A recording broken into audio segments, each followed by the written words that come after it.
ایک وقت ایسا آیا کہ متوکل بہت زیادہ مریض ہو گیا، اس کے بدن کے اوپر ایک ایسا دانہ نکل آیا کہ جو اس کے لیے بہت زیادہ تکلیف کا سبب تھا۔ اتنا تکلیف کا سبب تھا کہ طبیبوں کو بلایا گیا، مختلف جگہوں سے طبیب آتے چلے گئے۔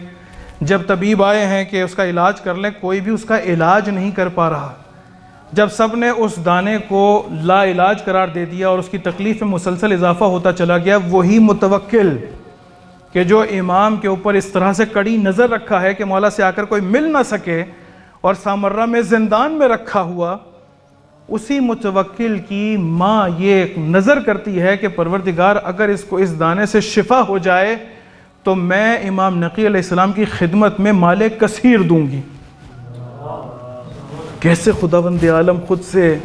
ان تمام امور کو کس طریقے سے چلا رہا ہے، لیکن واسطہ کس کو قرار دے رہا ہے؟ اس کو کہ جس کو نقی بنا کر بھیجتا ہے، اس کو کہ جس کو ہادی بنا کر بھیجتا ہے، جس کو امین بنا کر بھیجتا ہے۔ جب وہ امام علیہ السلام کے پاس آیا، فتح ابن خاقان جو کہ وزیر ہے متوکل کا، وہ آیا اور آ کر امام علیہ السلام سے کہتا ہے کہ اس طریقے سے جو ماں ہے متوکل کی، اس نے یہ قصد کیا ہے، اس نے یہ نیت کی ہے،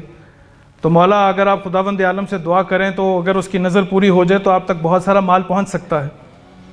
امام علیہ السلام نے کہا اچھا ایسا کرو کہ گوسفند کی پشم لو، اور پشم کو لینے کے بعد، اس کی اون کو لینے کے بعد عرق گلاب میں ڈبو کر اس کے دانے پر لگا دو، خداوند عالم اس کو شفا دے دے گا۔ تو آگے سے مسکراتا ہے، کہا کہ اتنے طبیب آئے ہیں مولا، اتنے طبیب آئے کہ جو آ کر اس کا علاج کرنا چاہتے ہیں، لیکن کوئی بھی طبیب اس کا علاج کر نہ سکا۔ جب کوئی بھی طبیب علاج کر نہ سکا تو یہ کس طرح سے عرق گلاب کے ذریعے سے ہی ٹھیک ہو جائے گا؟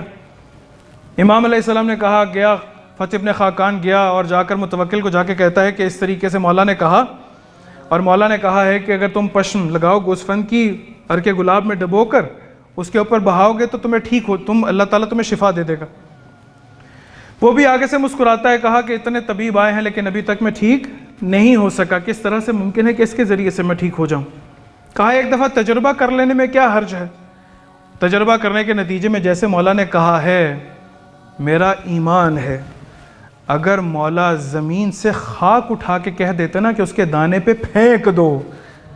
تو خداوند عالم